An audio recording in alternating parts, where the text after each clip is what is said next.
Oi, tudo bom? Como é que você está? E me conta, como é que está esse ritmo de estudos? Em relação à geografia, até que está tranquilo, né? Eu acordei de colocar pelo menos um vídeo por semana. Afinal de contas, eu sei que você não está tendo só aula de geografia.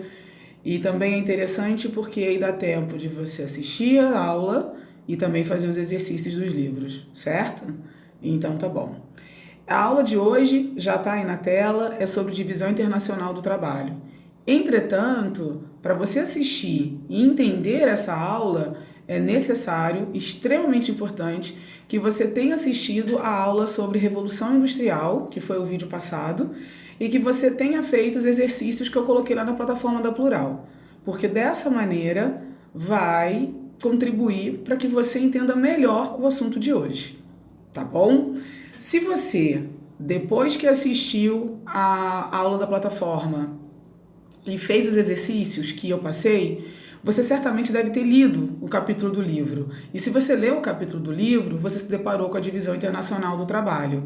E aí eu acho interessante uma explicação um pouco mais detalhada desse assunto, tá bom? Então, a aula de hoje é sobre divisão internacional do trabalho. Vamos lá! Vocês já estão vendo aí que eu coloquei, além da evolução da divisão internacional do trabalho, nós vamos ver hoje também uma relação entre DIT e IDH, Índice de Desenvolvimento Humano, e também um breve conceito, né, de centro e periferia. Então, pega a sua garrafinha de água, pega o caderno, pega o lápis e a caneta e vamos para a aula.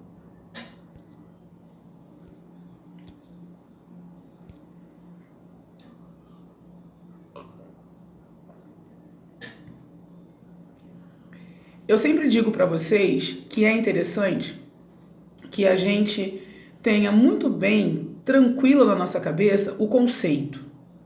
Tão importante quanto entender o contexto é também sabermos o conceito. E o conceito de DIT pode ser esse aí: o conjunto de especificidades presentes no sistema global de distribuição das atividades produtivas e de serviços pelo espaço geográfico mundial. Eu tenho certeza que nesse momento você deve estar fazendo aquela carinha e pensando: Tia Giza, não entendi nada do que você falou. Vamos com calma. Eu tenho certeza que você já sabe o que é DIT. Você só não sabe que esse seu raciocínio, na verdade, é a compreensão da divisão internacional do trabalho. Então, vamos destrinchar esse conceito e eu tenho certeza que você, no final da aula, vai dizer: ah, era isso? Tão simples. Então, vamos lá. A gente pode definir ou dividir o mundo basicamente em dois grupos de países: os países desenvolvidos e os países não desenvolvidos. Claro que nós sabemos que temos os países em desenvolvimento, mas agora, para iniciar a nossa aula, só para a gente poder ter uma ideia melhor do que a gente vai estudar, vamos dividir o mundo só nesses dois grupos: os países desenvolvidos e os países não desenvolvidos. E a partir de que a gente vai pensar nesse desenvolvimento? A partir de um ciclo que eu já falei em sala de aula diversas vezes com vocês. O que eu falei com você? Que quando um governo, quando um país investe em educação, ele gera a mão de obra qualificada. E essa mão de obra qualificada, essa mão de obra com acesso à educação, ela vai gerar pesquisa. Porque quanto mais eu estudo, mais eu pesquiso. E essa minha pesquisa, ela vai gerar desenvolvimento. Opa, aqui. Desenvolvimento. Então, educação, investimento em educação, gera mão de obra qualificada, que gera pesquisa, que gera desenvolvimento. Esse desenvolvimento gera novos produtos. Ou gera novos produtos, ou vai gerar aperfeiçoações em produtos já existentes, que também serão novos produtos. E esses novos produtos, eles irão vender. Se eles irão vender, eles vão gerar lucro. E esse lucro vai ser novamente investido, parte dele, né? Novamente investido em educação. Então, esse ciclo é um ciclo básico que acontece em países desenvolvidos. Os governos investem em educação, geram uma mão de obra qualificada, especializada. Essa mão de obra especializada vai trabalhar em centros, né, em tecnopolos, em centros de pesquisas de novas tecnologias. O resultado desse estudo, o resultado dessas pesquisas, desses testes, são novos produtos. Esses novos produtos vendem muito e essa venda gera lucro e dessa maneira esse ciclo se perpetua. Infelizmente, com os países não desenvolvidos, é diferente. Os países não desenvolvidos, eles não possuem investimento em educação. E se eles não possuem investimento em educação, eles não vão ter mão de obra qualificada. Se não possuem mão de obra qualificada, eles não vão ter P&D. O que é P&D? Pesquisa e desenvolvimento. Se eles não têm tecnopolos, se eles não têm centros de pesquisas, eles não vão gerar novos produtos. Se eles não geram novos produtos, eles não têm lucro. E aí, se eles não têm lucro, eles não vão ter dinheiro para investir em educação e tudo vai se repetindo. Então, o que a gente enxerga são dois ciclos. Dos países desenvolvidos é um ciclo positivo e dos países não desenvolvidos é um ciclo negativo, é um ciclo não positivo. E nós vimos com a terceira revolução industrial que os países que conseguiram fazer a terceira revolução industrial, os países que conseguem investir em pesquisa e desenvolvimento, são países que ganham mais dinheiro. Esses países estão no grupo de países que exportam tecnologia. E os países que não conseguem esse ciclo são os países que não têm tecnologia e que eles se tornam dependentes do outro. Na aula passada eu falei com vocês que a globalização é a interdependência dos países. Essa interdependência, ela é econômica, ela é cultural e ela é política, né? E o lado econômico nós podemos colocar até como socioeconômico. E eu expliquei para vocês que essa interdependência, embora todos os países necessitem um dos outros, há um grau de dependência. Uns países dependem mais que os outros. E é exatamente isso que é a DIT. Só que é isso sendo olhado pela produção industrial. Então, o que é a DIT, na verdade, Giza? É simples, é a gente olhar o mundo e entender por que certos países fabricam determinados produtos, por que certos países não fabricam produtos e por que certos países não têm produtos com tanta tecnologia. Qual é o papel de cada grupo de país dentro da produção mundial? E aí, se a gente volta lá para o conceito, onde está escrito o conjunto de especificidades presentes no sistema global, ou seja, o conjunto das características dos países que se fazem presentes na distribuição global das atividades produtivas, ou seja, o país que tem mais tecnologia vai produzir produtos com mais tecnologia. Os países que não têm tanta tecnologia vão produzir produtos mais simples. E aqueles países que, infelizmente, não detêm nenhum tipo de tecnologia, eles serão sempre dependentes da compra, da importação da tecnologia dos outros países. Então, é isso. DIT, na verdade, é essa distribuição, como os países produzem no mundo.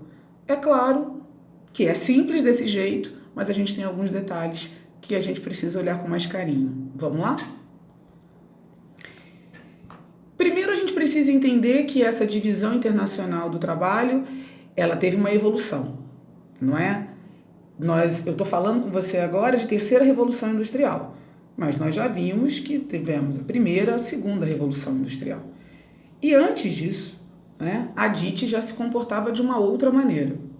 Lá no século XV, no século XVI, nós temos o que a gente pode chamar de capitalismo comercial.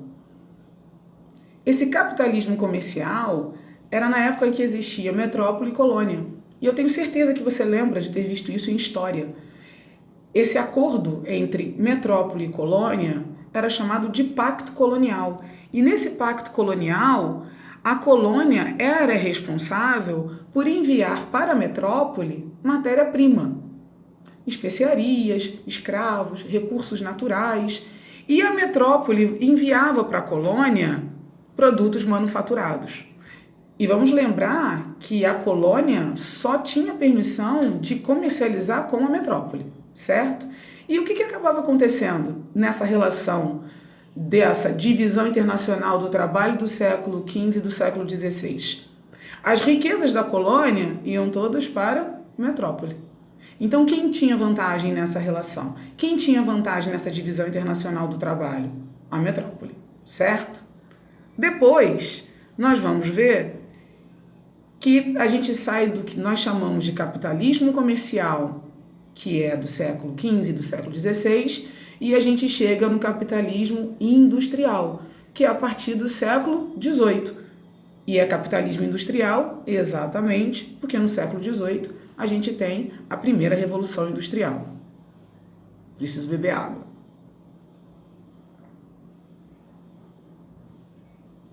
Dentro dessa questão do capitalismo industrial, nós não vamos ter mais metrópoles e não vamos ter mais colônias. O que a gente vai ter agora é uma divisão de países industrializados, ou seja, que fizeram a primeira revolução industrial ou a segunda revolução industrial, e países agrários, aqueles países que não conseguiram fazer a revolução industrial.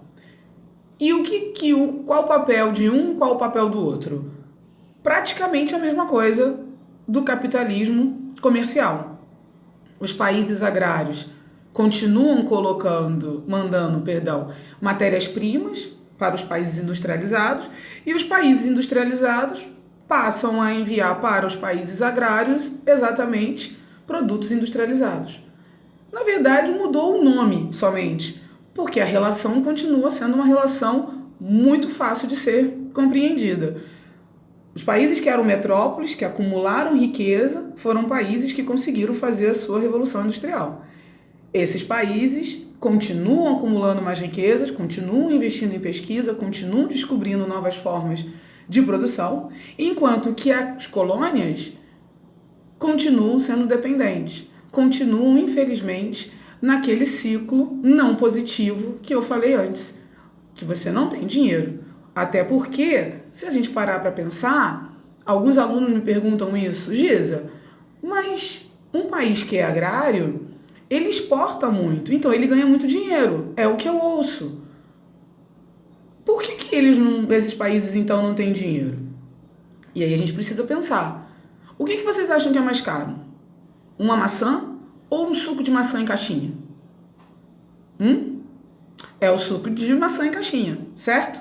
Então, quem ganha mais dinheiro? Quem vende um produto industrializado ou quem vende um produto in natura? Vamos abrir um parênteses. É claro que existem recursos naturais que valem muito, né? Ouro, petróleo, manganês, mas a gente vai falar disso em um outro momento. Em linhas gerais, por exemplo, um país que venda trigo como soja como o Brasil é um grande exportador de soja. Ganha dinheiro com isso? Claro que ganha. Muito dinheiro? Muito dinheiro. Mas os países que importam a soja e que usam a soja em diversos segmentos da indústria, a soja é matéria-prima. Isso significa dizer que o produto deles é muito mais caro, o produto final deles é muito mais caro do que a soja. Dentro desse raciocínio, a gente vai seguir com a mesma fórmula. Países industrializados acumulando dinheiro, países industrializados investindo em educação e fazendo aquele ciclo funcionar, e os países agrários, ex-colônias, que não têm dinheiro e, infelizmente, o ciclo deles é aquele outro ciclo negativo de falta de investimento, ok? E aí a gente chega ao capitalismo financeiro, que é o capitalismo do atual momento, é a nossa divisão internacional do trabalho, é o que a gente vive hoje. Aqui, a gente muda de novo o nome. Os países que eram metrópoles e que depois passaram a ser chamados de países industrializados, aqui eles são chamados de centro.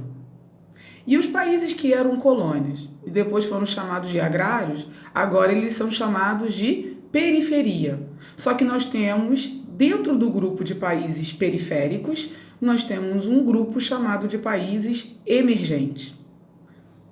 Antes da gente falar da DIT, deixa eu explicar para vocês de maneira bem tranquila o que é esse conceito de centro e periferia. Centro, o nome já está dizendo, é uma ideia central. Então, quando a gente pensa em uma cidade, que eu digo, vou ao centro, o que vem à mente de vocês? É um local onde eu tenho mais bancos, mais lojas, mais consultórios médicos, mais escolas, sede de governo, não é? A prefeitura, a Câmara Municipal de Vereadores. Então, o centro é o polo de decisão comercial, financeiro e político. E o que vem a ser a periferia? A periferia é tudo que está ao entorno do centro. Então, esse é o conceito. Se você não está no centro, você está necessariamente na periferia. Eu pedi para que vocês pensassem isso enquanto cidade. Agora vamos pensar nisso enquanto mundo, enquanto países. Quais são os países centrais? São os países mais desenvolvidos. É a partir deles que nós temos toda a indicação financeira, cultural, política do mundo. Giza, ficou confuso. Como assim? Vamos pensar. Quando a gente fala de moda, por exemplo, o que está na moda? Da onde vem a ideia de moda? Dos países centrais. Você tem a Semana de Moda de Nova York, Estados Unidos, a Semana de Moda de Paris, França, a Semana de Moda de Milão, Itália, certo? Quando eu penso em economia, a economia do mundo é pautada em qual país? A economia dos Estados Unidos. Se os Estados Unidos vai bem, o mundo inteiro está indo bem. Se os Estados Unidos não está indo muito bem, a maioria do mundo também não está indo muito bem. E por que isso? Porque o mundo depende dos Estados Unidos. As trocas que são feitas com os Estados Unidos, elas são extremamente importantes para o mundo inteiro. E politicamente falando, Giza, politicamente eu não consigo entender como um conflito político entre Estados Unidos e Palestina, por exemplo, Palestina não, que não é país, Estados Unidos, por exemplo, Iraque, pode afetar a gente que está aqui no Brasil. Simples. Se os Estados Unidos entram em conflito com o Iraque, isso vai fazer com que o preço do petróleo fique mais alto. Se o preço do petróleo ficar mais alto, a nossa produção de petróleo, a nossa produção de petróleo, ela vai ser vendida um valor mais alto. Só que a gente importa produtos que são feitos de petróleo. Isso significa dizer que a nossa vida também vai ficar mais cara. Então, olha que coisa interessante. Se eu tenho um problema político nos Estados Unidos, de maneira indireta, esse problema político pode afetar o Brasil. Então, o centro são esses países que foram metrópoles, né? Único parênteses para os Estados Unidos, que vocês já viram em história que os Estados Unidos foi colônia da Inglaterra. Mas os Estados Unidos, nós já sabemos o motivo. A partir da Segunda Revolução Industrial, os Estados Unidos têm um papel diferente, vimos isso em sala de aula, mas com exceção dos Estados Unidos, todos os outros países que foram as metrópoles e depois foram os países industrializados se tornaram países centrais. E todos aqueles que foram colônia e depois países agrários são periferia, ou seja, dependem dos países centrais.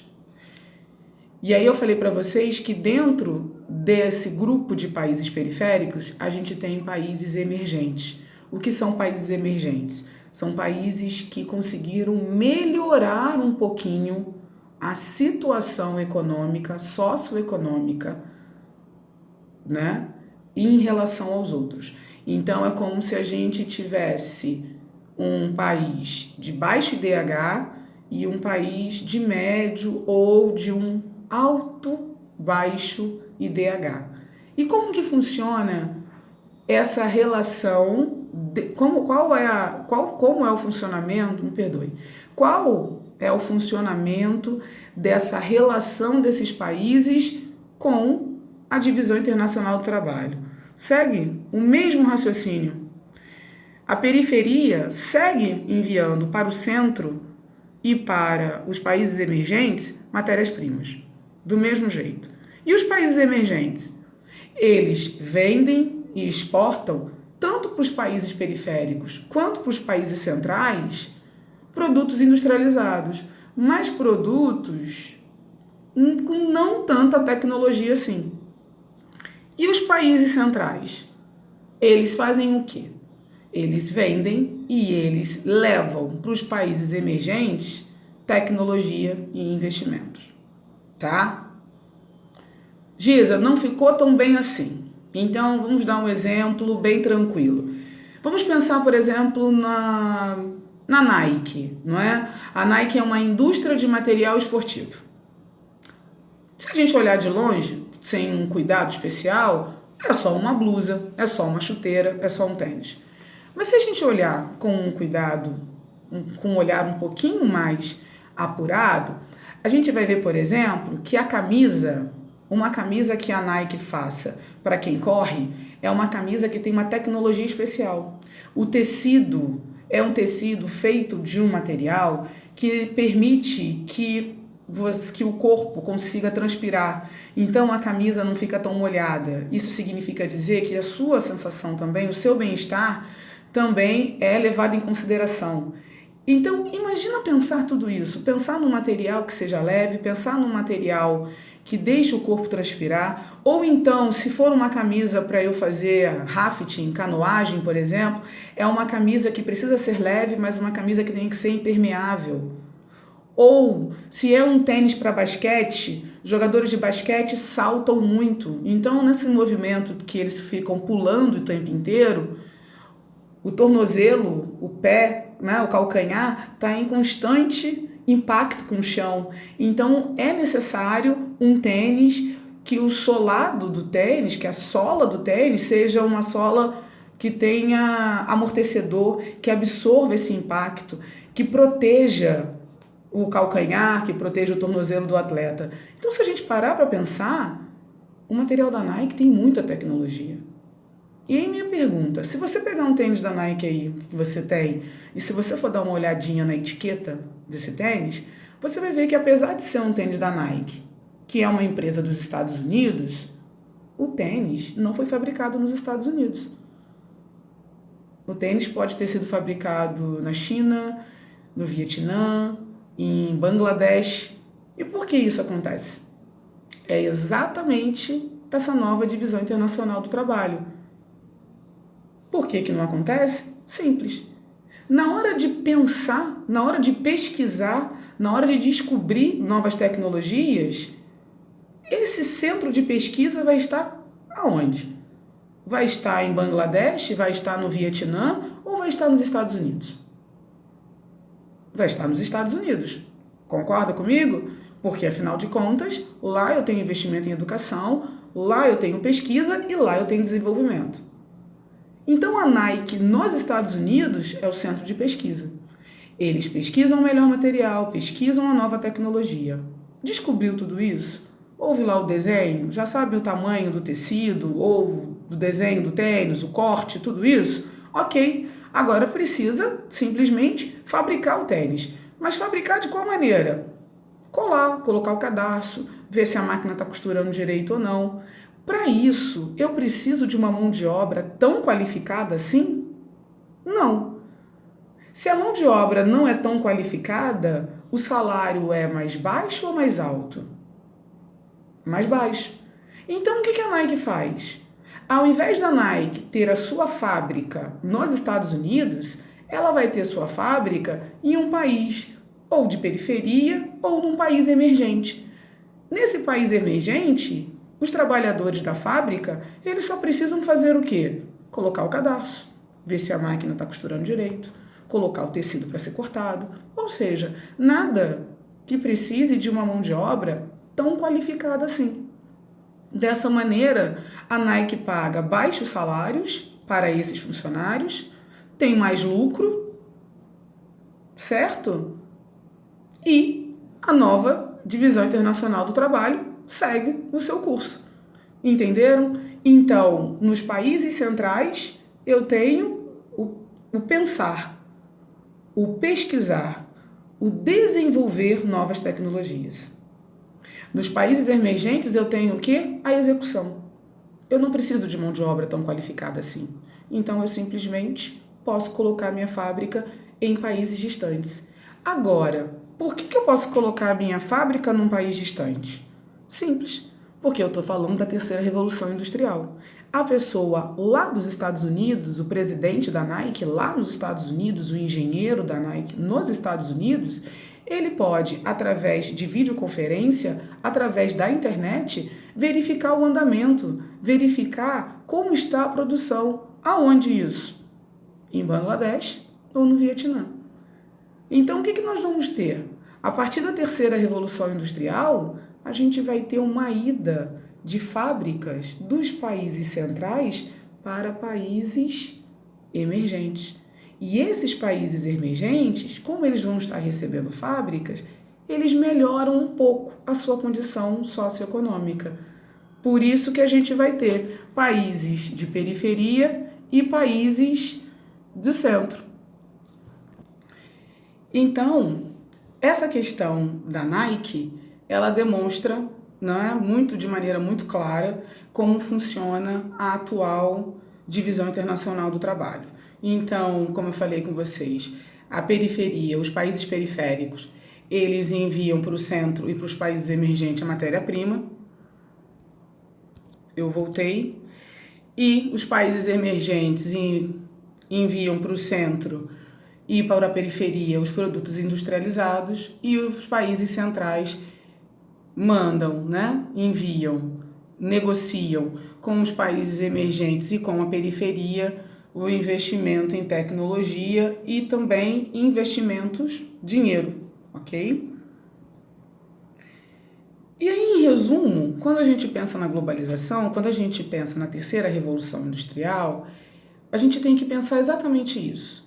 Eu tenho um país que ele é um país central, e esse país central, ele vai enviar, que aqui nessa figura é o país A, ele vai comercializar, ele vai negociar produtos industrializados, e aí, em geral, de tecnologia superior, capitais, ou seja, dinheiro, empréstimos, investimentos produtivos e especulativos e tecnologia. Essa história do investimento especulativo eu vou deixar para a aula ao vivo. Eu vou conversar com vocês direitinho o que é isso.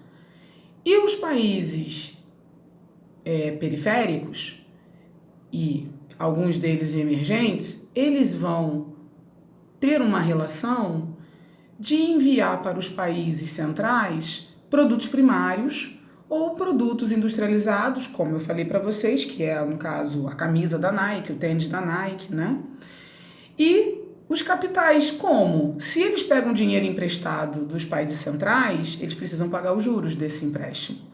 Se a fábrica deles está vendendo muito, o que vai para os países centrais?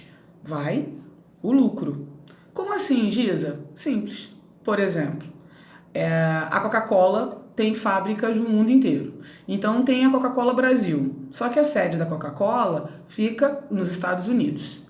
Todo o lucro que a Coca-Cola Brasil ganha aqui no Brasil é enviado para onde? Para os Estados Unidos. Todo o lucro que a Coca-Cola do Japão ganha é enviado para onde? Para os Estados Unidos. E olha que o Japão também é um país central, mas é para mostrar para vocês exatamente isso, essa ideia de uma indústria multinacional, muitas nacionalidades. É uma indústria que está presente, é uma indústria, uma marca que tem filiais em diversos lugares do planeta. Então, esses países centrais, para vocês terem uma olhada, eles ganham muito dinheiro. No finalzinho da aula de hoje, eu vou passar uma pesquisa para vocês e vocês vão perceber como a gente consome produtos industrializados de indústrias que não são brasileiras. Isso significa que todo o lucro que essas indústrias ganham no Brasil não ficam no Brasil. Esse lucro vai para os Estados Unidos, tá bom? E aí, fazendo uma revisão, porque a aula de hoje é basicamente isso, nós vimos que a DIT teve uma evolução ao longo dos períodos históricos, né? E o capitalismo comercial, ele é um capitalismo que era metrópole e colônia. Então, era uma produção ainda manufaturada. Essa produção manufaturada era uma produção pequena, eram manufaturas, as pessoas faziam pequenas quantidades. Também não tinha uma diversidade muito grande, eram poucos os produtos que eram resultados dessa manufatura. E também havia uma limitação de mercado de comércio. Se eu tinha uma limitação, ou seja, se eu tinha pouca diversidade, pouca quantidade, por mais que eu vendesse, eu tinha também um lucro pequeno. E esse acordo era geralmente entre colônia e metrópole, né? Esse pacto colonial. A colônia só poderia comercializar com a metrópole. A metrópole ela poderia comercializar com outras metrópoles, mas a colônia só poderia comercializar com a sua metrópole. Depois nós vimos o capitalismo industrial, que já é um capitalismo que surge, né? Essa DIT, ela surge a partir da Revolução Industrial. E aí, o que nós temos? Uma produção mecanizada, as primeiras máquinas, a produção já fica grande e com grande diversidade. Eu tenho uma ampliação dos mercados, eu não tenho mais colônias. Se eu não tenho mais colônias, aquele país, então, que se torna independente, ele pode comercializar com diversos outros países. E se eu tenho mais quantidade, mais diversidade e mais mercados para comprar os meus produtos, isso significa dizer que eu vou ter também mais lucros, tá? E aí eu tenho a divisão internacional do trabalho que nós temos, né, nos dias atuais, que é exatamente essa interdependência de todos os países. Então, por mais que os Estados Unidos tenham grandes fábricas, eles precisam de matérias-primas. De onde vêm essas matérias-primas? De países que são periféricos. Então, há uma dependência dos Estados Unidos em relação a esses países periféricos.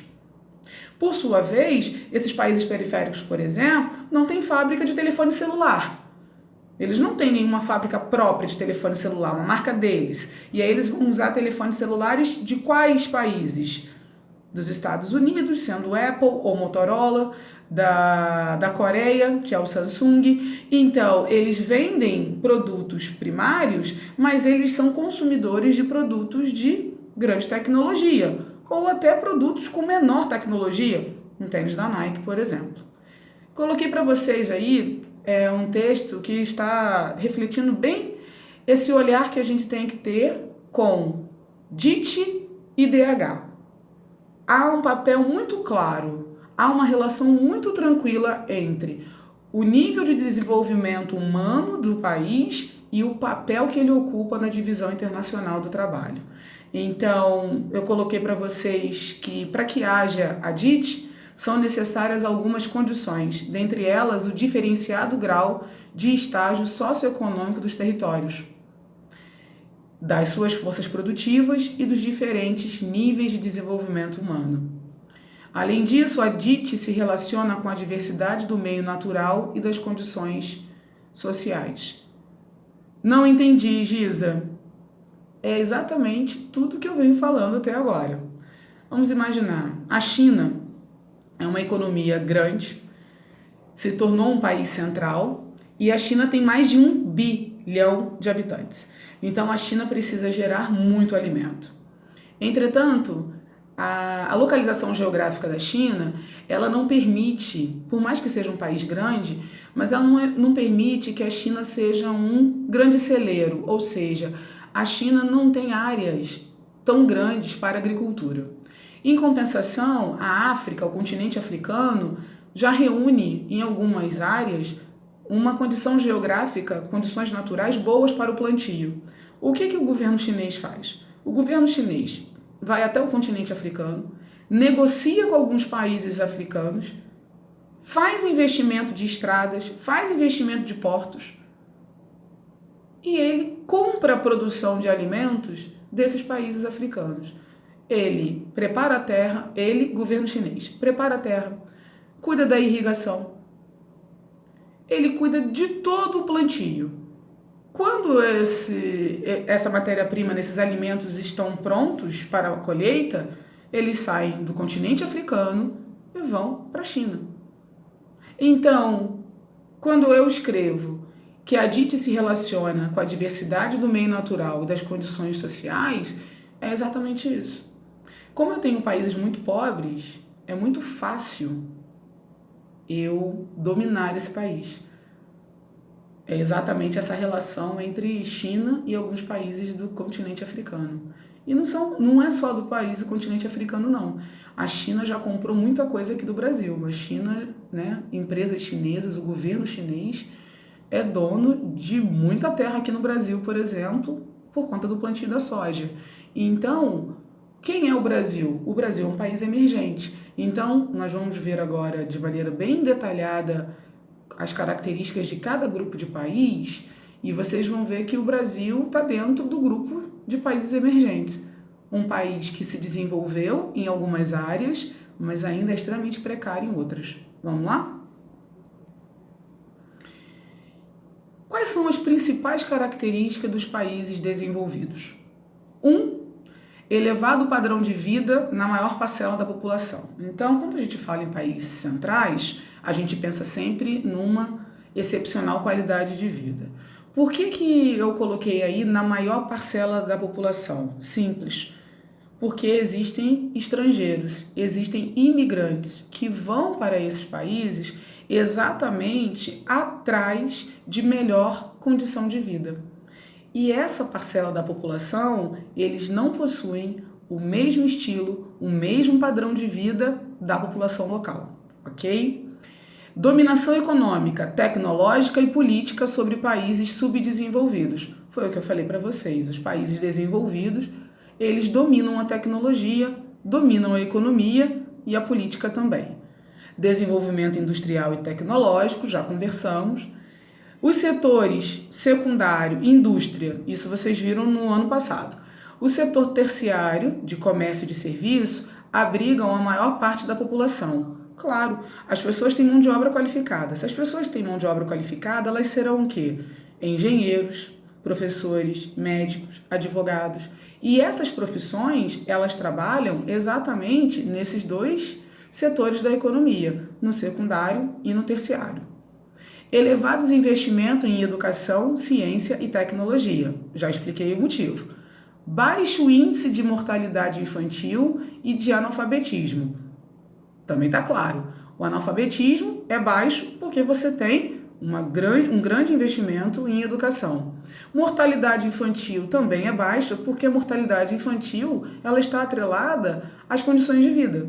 E nos países desenvolvidos existe, lá no número 1 está dizendo, elevado padrão de vida. Então as pessoas possuem água potável, saneamento, acesso a medicamento, acesso ao hospital, a uma boa alimentação. Então é óbvio que você vai ter uma baixa mortalidade infantil, né? Até outra também, até mais baixa. Ingestão de calorias diária muito acima do mínimo recomendado. Esse é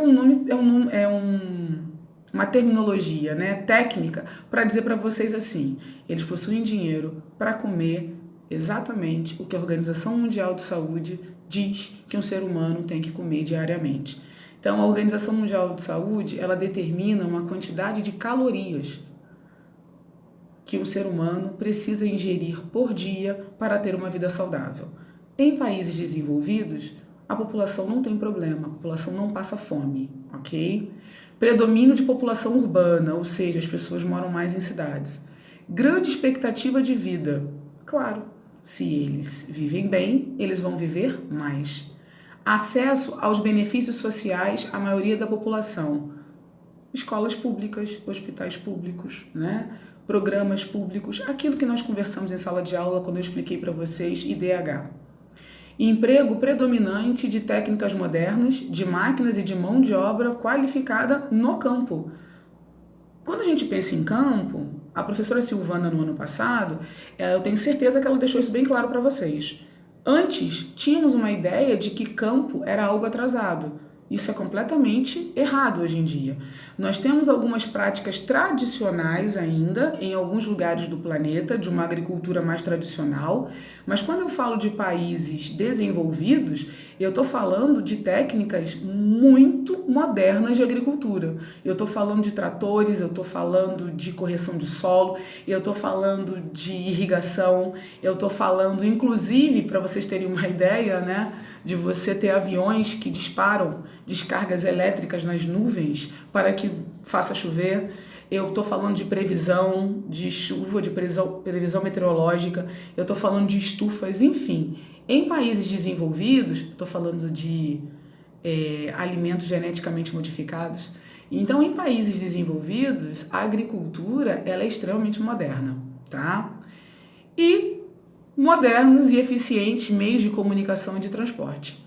É inegável quando você observa a realidade de transportes e de comunicação de países desenvolvidos, que você percebe que eles têm uma rede de transporte muito eficiente e de comunicação também. Agora vamos falar dos países em desenvolvimento ou emergentes, tá? São sinônimos nesse momento para vocês. Então, apresentam um crescimento econômico e social maior do que os países subdesenvolvidos. Possui mão de obra, recurso natural, abundante e barato. Incentivos fiscais, ausência de legislação ambiental e aumentam a capacidade de atrair investimentos internacionais. Vamos explicar isso. Lembra que eu falei da China com países africanos, por exemplo? Vamos falar da África do Sul.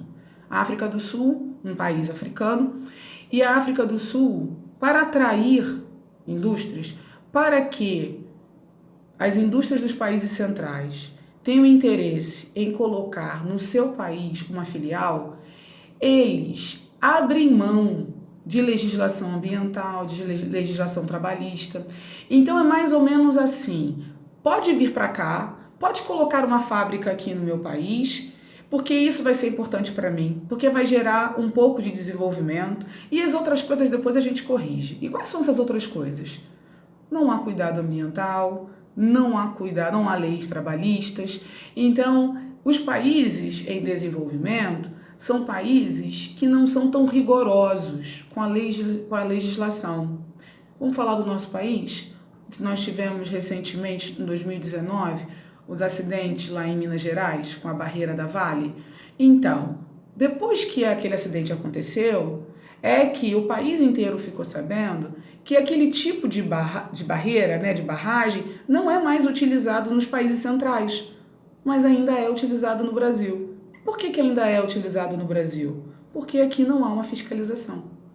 Entenderam isso? Então nós somos um país o quê? Emergente. Nós temos desenvolvimento em algumas áreas, tanto é que nós temos a mineração, nós temos a presença da Vale aqui no Brasil, mas a fiscalização, como essa indústria vai operar aqui, praticamente não tem importância nenhuma. E isso traz danos para o meio ambiente, traz dano para o lado social também. Paga-se salários mais baixos, não se paga todos os direitos trabalhistas. Mais coisas. Não acabaram com os seguintes problemas característicos dos países subdesenvolvidos. O que a gente vai ter? Altas taxas de desemprego, confere no Brasil, tá ok. Subemprego, ok. Analfabetismo, ok. Não há investimento em educação, né? Mortalidade infantil elevada, isso está atrelado ao quê? Péssimas condições de vida. Carência de moradia e de saneamento básico, e por isso que você tem uma alta taxa de mortalidade infantil. Outra coisa, formam um grande mercado consumidor. Esses países emergentes, por mais que eles ganhem um baixo salário, vamos falar do Brasil? O Brasil, se não me falha a memória, é o terceiro país no mundo em quantidade de telefones celulares. Aqui no Brasil é praticamente uma conta que é feita, parece que 2 ou 2 telefones celulares e meio para cada cidadão. Então, por mais que a gente ganhe pouco, a gente consome tecnologia. A gente compra um telefone celular, a gente compra um computador, a gente assiste Netflix, não é? Eu quero comprar um tênis que foi um lançamento, eu vou comprar a blusa da Nike que eu falei com vocês lá, que é uma blusa que tem tecnologia. Então, o que acontece? Por mais que sejamos pobres em relação aos países desenvolvidos, por mais que não tenhamos uma mão de obra altamente qualificada com altos salários, a gente ganha o suficiente para consumir as marcas estrangeiras. E isso é interessante para os países centrais. Instabilidade econômica e política, ou seja, corrupção, falta de confiança nos governos. Significativa produção industrial, então você tem uma produção industrial grande, mas não é uma produção industrial de alta tecnologia, não necessariamente, tá?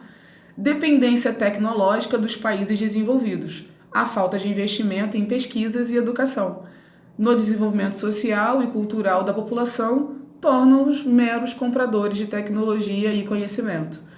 Vamos falar sobre isso? Quantos filmes estrangeiros, quantos filmes de Hollywood são lançados no Brasil por ano? E quantos filmes nacionais? Quantos produtos nacionais de qualidade, de marca boa, digamos assim, nós temos? Vamos imaginar que eu resolva abrir uma fábrica de telefone celular e que meus telefones celulares sejam bons. Vocês iriam preferir comprar um Xiaomi, Apple, Samsung ou um celular da Giza, por exemplo? Quais vocês iriam comprar? Quando a gente fala em universidades, a gente tem mania de falar Universidade de Oxford, de Cambridge, de Harvard, que é de Boston. São todas grandes universidades. Quando a gente fala das universidades do Brasil, a gente tem conhecimento de que essas universidades, elas realmente são tão boas quanto as universidades estrangeiras? Então, e por que acontece isso? Exatamente porque não há uma preocupação do governo em fazer investimento nessas áreas, tá? E aí, para terminar, a aguinha. Nós temos as características dos territórios subdesenvolvidos. Má distribuição de renda, então você tem muita pobreza. Dependência econômica. A economia predominantemente primária exportadora. O que significa isso? Setor primário. E essa produção não é para as necessidades do país, era para exportar. Foi o exemplo que eu dei para vocês em relação à China e alguns países africanos. Altos índices de analfabetismo, mortalidade infantil, natalidade também. Diza, por que tem alto índice de natalidade? Porque as pessoas não têm acesso a métodos contraceptivos. Elevado crescimento populacional, desnutrição crônica, ou seja, as pessoas passam fome, a população passa fome, a população não ingere a quantidade de calorias que a Organização Mundial de Saúde determina como sendo primordial para um bom desenvolvimento humano. Grandes dívidas externas impagáveis, ou seja, esses países precisam de dinheiro, então eles pegam dinheiro emprestado de outros países e nunca conseguem pagar. Geralmente esse dinheiro que eles pegam emprestado são dinheiros que os políticos corruptos usam para finalidades próprias e não para a população. Proliferação de grandes centros urbanos sem instalação de infraestrutura, com grandes problemas ambientais. Grandes comunidades carentes. Então as cidades são grandes, mas elas não são boas, elas não têm boas condições de vida. São cidades que você não vai ter rede de esgoto, não vai ter rede de água tratada, então isso gera mais doença, isso vai gerar mais mortalidade. E os setores primários, né, agricultura, pecuária e o terciário, da economia e o mercado informal abrigam a maior parte da população empregada. Então, o que você tem? Eu não falei o setor de indústria, percebam. Por quê? Ou você tem a população desses países no campo, de maneira bem arcaica e tradicional, ou essas pessoas estão nas grandes cidades tentando se virar do jeito que dá, tentando arrumar qualquer tipo de emprego. Geralmente não conseguem, vivem de pequenas vendas, muitos se envolvem com tráfico, não é? De drogas ilícitas, e você tem, na verdade, uma marginalização muito grande dessa população. Então, esses países, eles têm um lugar na divisão internacional do trabalho. Eles oferecem os produtos primários. Já o grupo de países emergentes vai ter outro papel na divisão internacional do trabalho. Vai fornecer algum tipo de material de produto industrializado, né? E também vai consumir tecnologia e produtos agrários. E os países centrais, esses são os países que literalmente mandam no mundo. Tá bom? E aí, eu vou deixar para vocês fazerem no caderno, e é interessante que vocês façam logo depois da aula, esse exercício, são 2 exercícios. Um exercício que está aí, está esse mapa, e está mostrando a quantidade de usuários de internet no mundo, e isso está relacionado, obviamente, ao nível de desenvolvimento. Então, eu vou querer que vocês respondam no caderno, que quando a gente tiver nossa aula online, nossa primeira aula online, eu vou corrigir isso, tá? E o segundo exercício tá aqui. É um exercício também que vocês vão ter que falar sobre a questão de desenvolvimento tecnológico, tá bom? Eu quero respostas bem elaboradas, respostas com argumentação. Eu não quero aquela resposta preguiçosa, aquela resposta tá, sim, é, não. Não quero isso. Eu quero uma resposta bem elaborada, ok? Me perdoem se a aula ficou muito grande, mas eu acho que foi o suficiente para vocês entenderem o que é a divisão internacional do trabalho, porque compreender a divisão internacional do trabalho é extremamente importante para a gente poder entender a economia do mundo e também a política, tá bom? Um beijo grande para vocês, eu vejo vocês na próxima aula e torcendo para que a gente se encontre no nosso ambiente, não é? Na sala de aula. Beijo grande, ficam com Deus, cuidem-se.